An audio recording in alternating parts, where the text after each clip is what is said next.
I estava llegint el llibre de Cyril Garcia en la versió en francès fa 3 mesos, perquè ha eixit fa 2 mesos en realitat, no?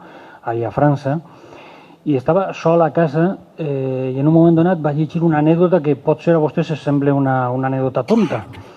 I és que quan ell arriba a l'hotel de Ville, on és l'edifici on està l'Ajuntament, entra allà, la gent el besa, l'abraça, no saben què fer en ell, estan tots emocionats, tots ploren i tal. Hi ha una persona que li pega un mos en l'orella, però no un mos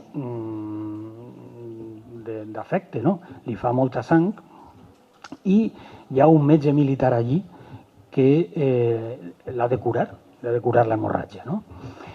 Jo vaig fer 2 coses en aquell moment. La primera és que em vaig posar a plorar. Pareix una tonteria i de fet jo no sóc una persona que plore, però me vaig posar a plorar, estava jo soles allí i me saltaren les llàgrimes. I la segona cosa que vaig fer és decidir que faria tot el que estigués en les meves mans perquè aquella escena s'acabara podent llegir en la llengua materna d'Amado Granell. I és això el que me porta avui a estar així. Perquè és una anècdota, però jo crec que és una anècdota que concentra tot el que hi havia en aquell moment passant en l'interior de l'Ajuntament de París.